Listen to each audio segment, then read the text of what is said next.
Tonight on Y News. Signal number 4 raised over Cagayan and northern Isabela as Typhoon Ompong nears landmass. Thousands of residents flee homes amidst threats posed by Ompong. And Hurricane Florence floods the Carolinas ahead of landfall.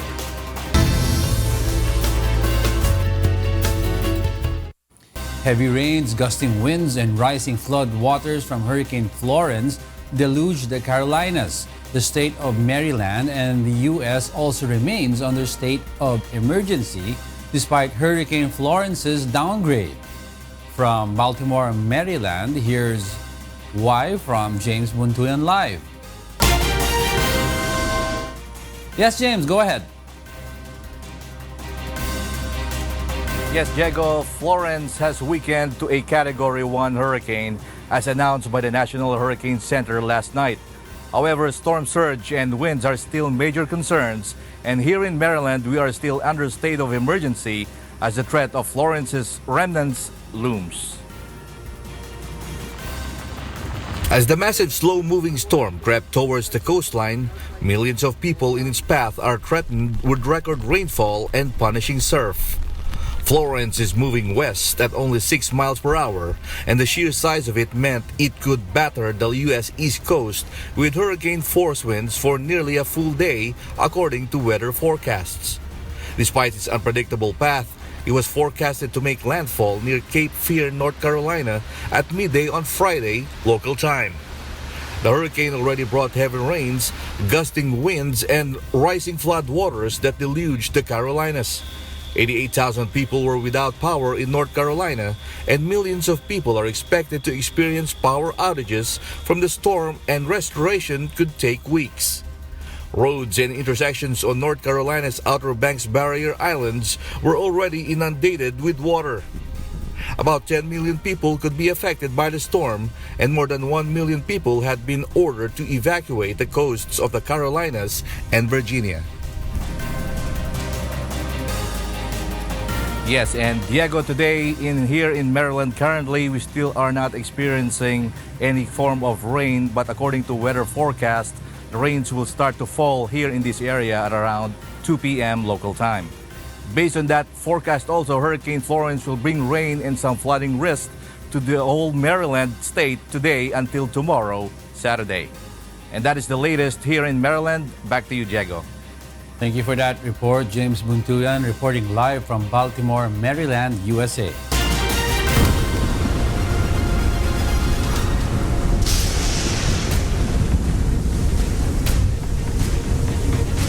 Cagayan officials have ordered a forced evacuation for its residents prior to Typhoon Ompong's forecasted landfall on Saturday morning.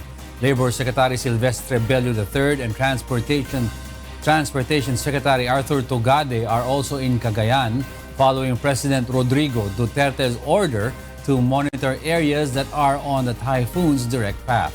Monokson tells us why the reasons behind these measures live from Cagayan province. Yes, Mon, go ahead.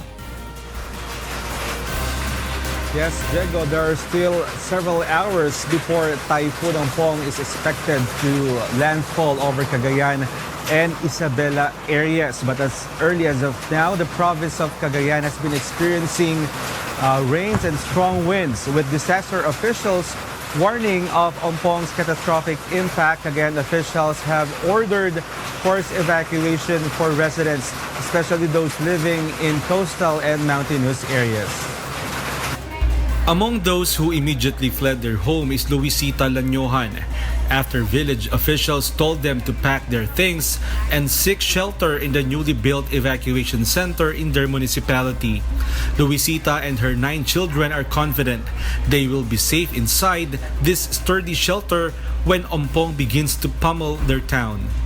Luisita immediately responded to evacuation orders as she no longer wants a repeat of their situation when Typhoon Lawin barreled through Cagayan in 2016. Pumunta na kami, sir, kasi nung nakaraang Lawin, sir, naano kasi yung bahay namin, sir, lumipad yung kusina namin at saka Walang natirang tuyo na damit. Tapos ngayon sir, natakot na kami sir, kaya pumunta na kami dito. Cagayan officials have prepared relief goods and food packs for the evacuees and have prepositioned rescue equipment for those who refuse to leave and instead opted to fortify their houses by boarding and putting sandbags on the roofs amid Ompong's threat. The provincial capital will serve as the command center of the whole province. A command conference led by Cagayan Governor Manuel Mamba was also conducted earlier with disaster agencies, which was attended by Labor Secretary Silvestre Bello III and Transportation Secretary Arthur Togade. The two cabinet members are here in Cagayan following President Duterte's orders to monitor areas that are in the typhoon's direct path. Secretary Bello was born and raised in Isabela, while Togade is from Cagayan. Magkakaroon tayo ng emergency employment program. Hindi kasi pwedeng isabay dito sa operation ngayon. After the relief operation at nag-settle down na lahat, we'll find out how we can help yung mga na-displace. Yung sinabi natin zero casualty, pag na-achieve natin yun, panalo, di ba? Kaya at least definite yung target natin. Zero casualty compared to lawin. Madali ba yan? Hindi madali yan. Mahirap yan kasi malakas itong bagyong papasok. Ganun pa man, huwag tayong sumuko maski malakas yung challenge. Governor Mamba also met with telephone companies to assure that the province will have alternative communication lines during Ompong's onslaught. And they assured us na hindi sila mawawala.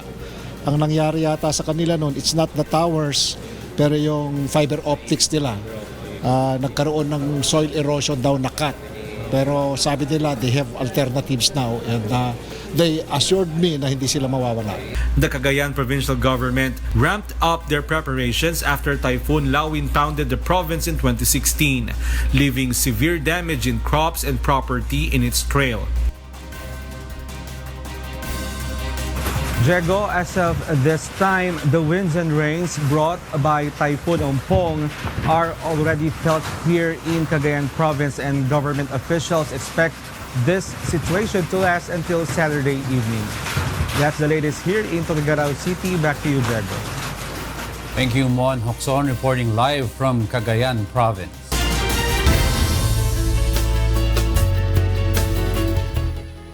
Everyone is advised to take precautionary measures as Typhoon Ompong is about to make landfall. Leslie Longbowen is at the UNTV Weather Center to tell us why. Leslie? Yes, good evening. Typhoon Ompong accelerates slightly as it moves closer to Isabela and Cagayan. Ompong was earlier spotted at 340 kilometers east-northeast of Casiguran, Aurora, moving westward at 30 kilometers per hour. It packs maximum sustained winds of up to 205 kilometers per hour and gustiness of up to 255 kilometers per hour. Ompong is expected to make landfall in Cagayan, Isabela area tomorrow early morning. Tropical cyclone warning signal number 4 is raised over Cagayan and northern Isabela. Babuyan group of islands, southern Isabela, Ilocos Norte, Ilocos Sur, Apayao, Abra, Kalinga, Mountain Province, Benguet, Ifugao, Nueva Vizcaya, Quirino, Northern Aurora are under signal number 3. Storm signal number 2 is in place in Batanes, La Union, Pangasinan, Tarlac, Nueva Ecija, Southern Aurora, Northern Zambales.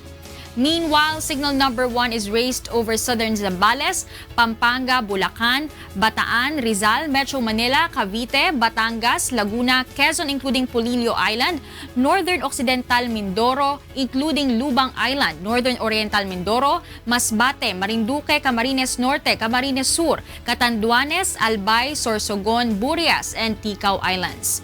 The southwest monsoon enhanced by the typhoon will also bring gusty winds with occasional moderate to heavy rains in Visayas, Mimaropa, Zamboanga, Northern Mindanao, and Caraga region. Meanwhile, the storm surge-prone areas of Cagayan and Isabela and the Ilocos provinces may expect up to 6 meters of surge. Sea travel is risky over the seaboards of areas with storm signals and the seaboards of Visayas and Mindanao. Pag-asa warns that serious floods and landslides are possible and homes made of light materials may be damaged, so the public is advised to take precautionary measures. That's weather forecast. Back to the studio. Thank you, Leslie Longbowen, reporting from the UNTV Weather Center. The government of Ilocos Sur also orders a forced evacuation for 6 municipalities in the province ahead of the onslaught of Typhoon Ompong. Here's why from Rosalicos. Residents from the municipalities of Santa, Candon City, Santa Maria, Magsingal, Suyo, and Vigan in Ilocos Sur have been asked to proceed to evacuation centers for their safety as the effects of Typhoon Ompong is now being experienced in the said areas. Ilocos Sur Governor Ryan Luis Singson says they have raised high alert status in the entire province, especially in coastal areas, for possible storm surges as a result of the landfall of Typhoon Ompong. According to forecasts, the typhoon will possibly exit in Vigan City, Ilocos Sur. Nagdo-double time po kami sa paghanda. Just in case na dito ang pagkasentro niya, nakahanda na po ang aming probinsya. Rescue personnel, equipment, and vehicles are now on standby in front of the provincial capital in the event of emergency and evacuation. Governor Singson appeals to the public to cooperate with authorities and stay safe to be able to achieve the zero casualty target amid the calamity. Tayo po ay nag-i-aim po ng zero casualty. Kaya sana maganda po yung kooperasyon ng aming mga kababayan. Rosalicos, UNTV News and Rescue. The prices of seafood drop in Hagonoy, Bulacan as the country begins to feel the effects of Typhoon Ompong. Joanano tells us why. Fish pen owners in the fishing town of Hagonoy were forced to harvest their yield to avoid huge income loss due to the effects of Typhoon Ompong. Since the harvest has been made earlier than scheduled, most of the fish are not fully grown, compelling vendors to sell them at a cheaper price, which is favorable to consumers in Hagonoy public market. Pagkamura, naibebenta rin ng mura man, mas maganda yung kasi siyempre mas mababa yung puhunan. Dahil baka malubog yung mga presdahan nila alang mahuli. Dahil nga sa mangyayaring yan sa kono. The price of milk fish, for example, has dropped to 80 peso per kilogram from its previous price of 120 pesos. The price of tilapia is now at 80 peso per kilogram from the usual price of 100 pesos. The silver-branded whiting fish, locally named as sasuhos, now sells at 130 peso per kilogram from its previous price of 150 pesos. A variety of seafood also dropped in prices due to the inclement weather. Bigger crabs or alimango now sells at 800 peso per kilogram from its previous price of 1,200 pesos, while the smaller ones called alimasag is priced at 120 pesos from the previous price of 150 per kilogram. Prawns are cheaper by 150 and can now be bought at 550 per kilogram, while shrimp now costs 250 per kilogram from its previous price of 350. Vendors expect that fish pen owners and seafood growers will pass their yield at much lower prices as the effects of Typhoon Ompong intensifies. This way, vendors will be able to earn higher from their produce. Pag bumaba yung, kikita kami ng maganda. Ay kumikita nga kami, kaya nga lamang sabihin na natin na yung konti lang, hindi na siya kamukha ng may mga jackpot. Joanano, UNTV News and Rescue, Philippines. Over 50 families in some barangays in Quezon City willingly flee their homes as Typhoon Ompong and enhanced southwest monsoon begin to pour rains in part of the country. The Quezon City government also warns to forcibly evacuate residents in calamity-prone areas. Kathy Maglalang tells us why. Around 60 families voluntarily left their homes to seek shelter in barangay halls of Doña Imelda and Bagong Silangan in Quezon City as Typhoon Ompong begins to unleash its powerful winds and rains in Northern Luzon. Authorities have reported earlier that Typhoon Ompong is expected to enhance the southwest monsoon, bringing rains in areas that are not directly affected by the immense storm, including Metro Manila. David Darantinao is among those who willingly left their homes to secure his family as their area is prone to flooding during heavy rains.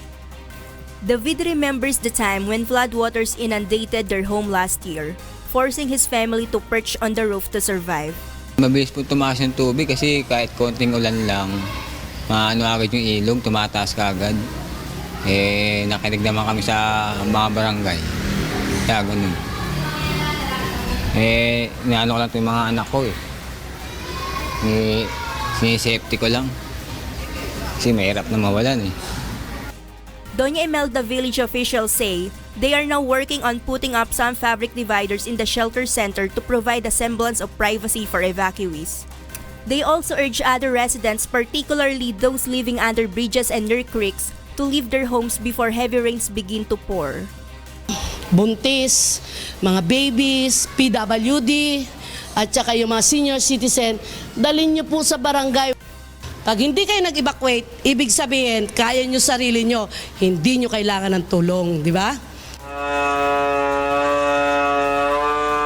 The Quezon City government, meanwhile, warns to forcibly evacuate residents in calamity-prone areas who refuse to heed evacuation orders.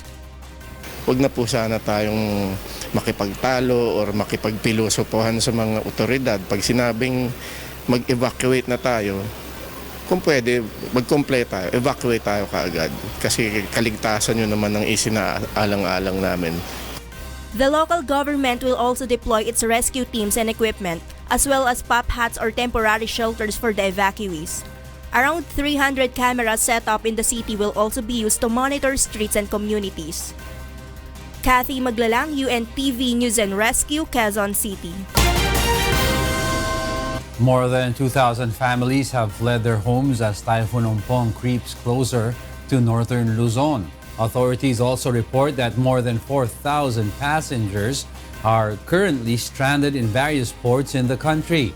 JL Asayo tells us why. Typhoon Ompong is forecasted to unleash storm surges, flooding areas, and damaging winds in northern Luzon as it makes landfall early Saturday morning along Isabela and Cagayan areas.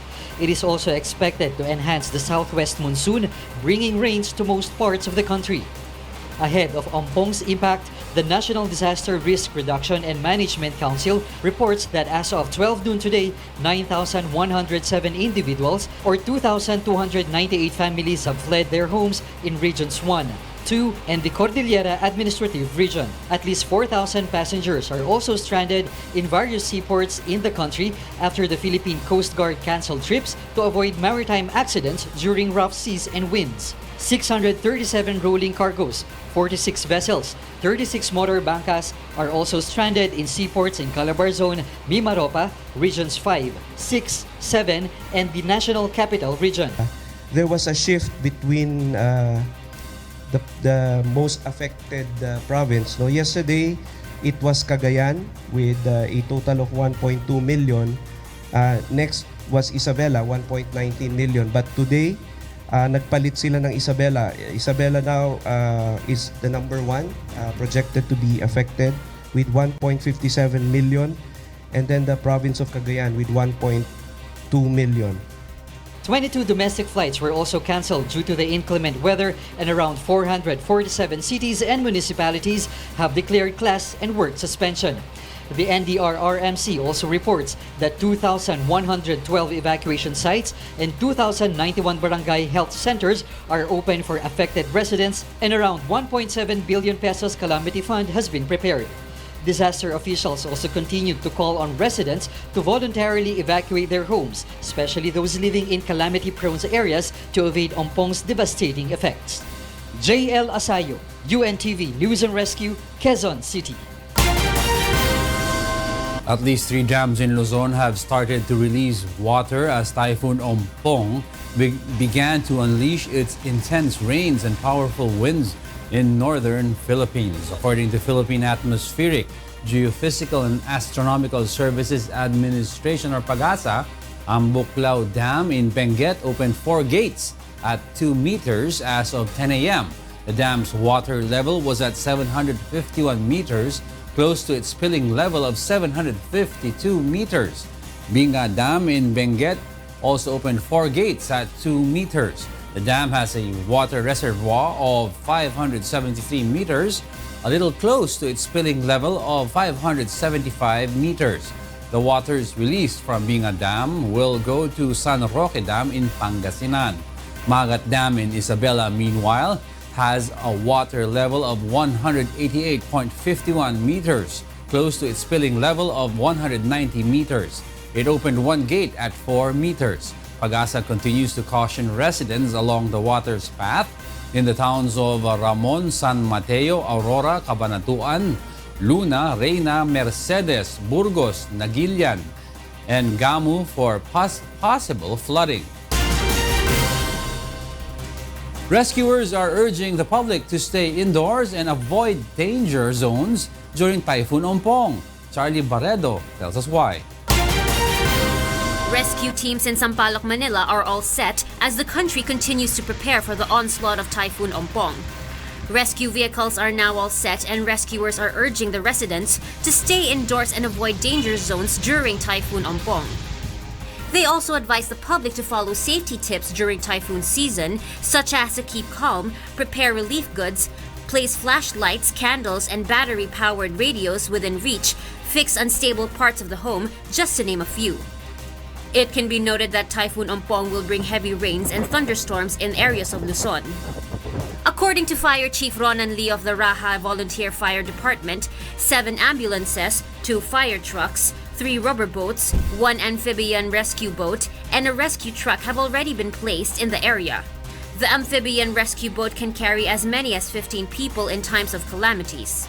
The chief said rescuers as well as the residents are already alert and are aware of what to do and what not to do when the typhoon hits. Usually we have 3 teams na naka-standby. So may ambulansya, may fire at may rescue, which is yung nakikita yung amphibian, may rubber boat pa po kami.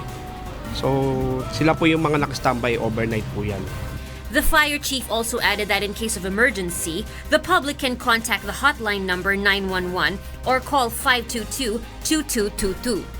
Charlie Barredo, UNTV News and Rescue, Philippines. A group of Philippine Military Academy graduates is seeking for the expulsion of Senator Antonio Trillanes IV from the PMA Alumni Association amid his fight against his amnesty revocation. Rosalie Cos tells us why. Some Mindanao-based graduates of the Philippine Military Academy are appealing to the PMA Alumni Association Incorporated to expel Senator Antonio Trillanes from its roster of members. Based on a published manifestation in a daily, the PMA Alumni Group is calling for Trillanes' immediate ouster because of his actions and behavior on becoming of a PMAer. They say these acts of Trillanes contradict the Academy's motto of courage, integrity, and loyalty and are therefore damaging the reputation and prestige of the institution. Among the grounds that the group cited for Trillanes' ouster are inciting sedition, proposing to commit coup d'etat, committing graft and corruption, showing disrespect and arrogant behavior towards senior officers and President Rodrigo Duterte. The manifesto follows Duterte's order to revoke the senator's amnesty. Trillanes, a member of PMA Marilag class of 1995, was unfazed by the manifesto, saying some PMA alumni are merely being used for propaganda against him. When sought for reaction, presidential spokesperson Harry Roque said this reflects the overall sentiment of the military. Malacanang is also confident that the military officials and personnel still support the presidency contrary to the senator's claims. Rosalie Cos, UNTV News and Rescue, Malacanang. Another court in Makati City has deferred action on the plea of the Department of Justice for the issuance of arrest orders against Senator Antonio Trillanes IV. May Bermudez will tell us why. Another court in Makati City wants to further study the arguments presented for the request to have Senator Antonio Trillanes IV put behind bars. Presiding Judge Elmo Alameda of Makati Regional Trial Court Branch 150 required more pleadings from the Department of Justice and the lawyer of Senator Trillanes before deciding on the issuance of an alias warrant and hold departure order. Branch 150 previously handled rebellion charges against the embattled lawmaker in connection with the Manila Peninsula siege.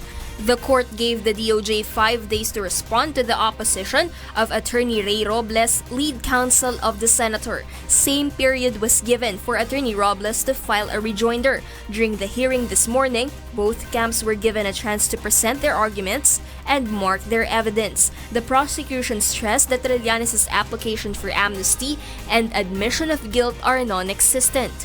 tax. Malinaw po doon, nakasaad doon sa application form na hindi lamang siya filling up of the application form, hindi lamang siya hindi lang ibig sabihin noon na ikaw ay magbigay ng recantation o magbigay ng tawag dito admission of guilt. Specified, it's not an admission, a general admission. You're talking about an admission of the offense which you are being charged with. Pag sinabi mo na inaamin ko o nagkasala ako, is it sufficient compliance? Does it comply with the requirement? We feel it is not. The judge also asked for the original copy of Trillanes' application form and sworn affidavit of his administering officer, Colonel Josefa Berbigal. He adds secondary evidence such as the certification of amnesty, several photos, videos showing he applied, and the certified true copy of DND Ad Hoc Committee's certification will not stand in court, but Trillanes' legal counsel maintains secondary evidence are admissible. Ina-allow naman yung presentation ng secondary evidence kasi lahat naman tayo, ang experience natin sa gobyerno, pag nag-apply ka sa isang bagay, normally ang binibigay lang sa iyo yung claim stub, di ba? Ito, yung pinaka-claim stub, yung certificate of amnesty. The other court, Makati RTC Branch 148, which heard similar motion yesterday, has also deferred action on the plea and instead required both parties to submit supplemental pleadings. Mai Bermudez, UNTV News and Rescue, Makati City. Justice Secretary Menardo Guevara announces that the government is offering a 500,000 peso reward to anyone who can give information on the exact whereabouts of Cebu businessman and alleged drug lord Peter Lim. Guevara says the reward money will be given to anyone whose information will lead to the actual arrest of Lim. In a statement, Guevara also warned those who are coddling Lim of facing charges.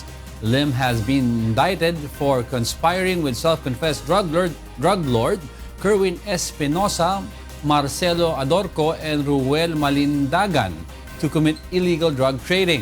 He was tagged as the supplier of shabu that the Espinosa Group sold in Region 7 and 8 in 2013 and 2014. The economic managers of the administration are optimistic that the inflation rate will decline before the year ends. Nel Marie Bohok will tell us why. The economic managers of the administration this morning faced the Senate to explain the issue on the inflation rate. This is amid the calls of some senators to suspend the implementation of the tax reform for acceleration and inclusion law, particularly the imposition of additional taxes on petroleum products. Budget Secretary Benjamin Jokno believes that the inflation rate will decline before the year ends. This is possible, according to the Secretary, if their proposal to President Duterte to ease price increases will be implemented. We feel that it will normalize on the fourth quarter, and then we'll be back to 2 to 4% by next year. Some of the proposal is the removal of import restrictions on some products like sugar. For the Budget Secretary, it is irresponsible to say that the country's problem on inflation is beyond solution. To me, that's irresponsible kasi runaway inflation means nobody's in control. Parang runaway car, walang nagdadrive. Committee on Finance Chairperson Loren Legarda believes the government could resolve the rise of inflation. It's being addressed. An executive order will be issued soon. I have a draft. We tried to analyze the causes of food inflation, especially transport inflation, and even the depreciation of the peso. Nel Maribuhok, UNTV News and Rescue, Senate of the Philippines. The Department of Agriculture provides farmers in Bukidnon with 30 million pesos worth of assistance amid plans to develop a town in Mindanao into a major plantation of high-value crops. Diane Ventura tells us why. Agriculture Secretary Manny Piñol grants farming equipment and financial aid to over 500 farmers in Talakag, Bukidnon. The Department of Agriculture provided the Farmers Association 20 million peso capital for vegetable production, 4 forward tractors, 5 carabaos and 5 cattle, and different varieties of seeds. The initiative is part of the DA's plan to develop the 10,000 hectare of land in Talakag town into a major plantation of high-value crops. The agency aims to provide startup money money for local farmers instead of private traders who impose high interest rate. Secretary Piñol says time will come when the country will no longer lament the rising prices of vegetables in the market because Bukidnon will also become a leading source of high-value vegetables apart from Benguet. The official says Bukidnon's cool climate and fertile lands are suitable for farming. Also, the province is not prone to calamities. The local government of Bukidnon on Wednesday began the drafting of the 5-year development roadmap for vegetable production in Impasugong, Talakag, Sumilao, and Lantapan. Dayan Ventura, UNTV News and Rescue, Philippines.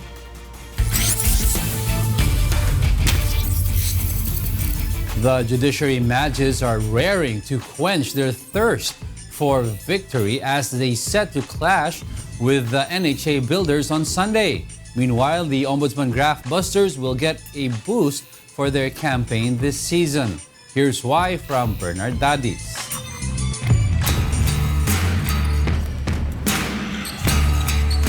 The Supreme Court and National Housing Authority basketball teams are set to debut for the 7th season on the League of Public Servants on Sunday at 5 p.m. at Pasig City Sports Center. Judiciary matches will be led by their executives, Court Administrator Jose Maidas Marquez, Judge Jacob Montesa II, and Judge Manuel Gerard Toma Cruz, with reinforcements of former professional basketball players who are also now employees in the High Court, Chester Tolomia, Don Camaso, and Warren Ibanez. The two-time regular season and one-time off-season champion Magis has been in drought since 2015 but has already won at least 4 million pesos for their chosen beneficiaries. So, magiging running game kami ngayon kasi may tatlo kaming bago na bata. Yun ang naging problema natin takbuhan. Meanwhile, the young and dynamic NHA builders will be led by former MVP Antonio Lustestica, John Derek Dizon, and Marvin Mercado, with a strong support from Marvin Ladya, Waldemar Tibay, and Alvin Vitog.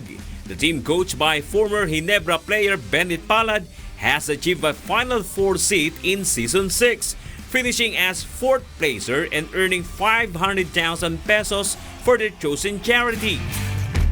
In other games, the Malacanang PSC Camao will clash with the Ombudsman Graft Busters at 3:30 p.m. The President's Men will be led by Special Assistant to the President Bongo and PACC Commissioner Greco Belhica together with John Paul Yamamoto, Ian Garrido, and Bisnu Das Javier. Sir Bong, alam na natin, shooter yan. Sir Greco, malaki rin na maitutulong yan. Yung mga rebound, yung mga offensive rebound. So, hindi na biro itong liga natin ngayon. Halos lahat ng team is lumakas.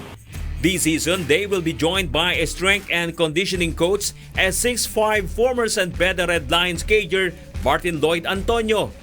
The Camao has already been to the regular season finals twice but no success yet. While the Ombudsman Graft Busters this season will get a boost for their campaign from Berson Franco, a former professional basketball player who also played for them in Season 4 and in POC Transformers in Season 5. The Graft Busters' most successful run in the league was in the recently off-season games wherein they finished as 2nd placer with a prize of 500,000 pesos for their chosen beneficiary. Bernard Dadis, UNTV News and Rescue, Philippines.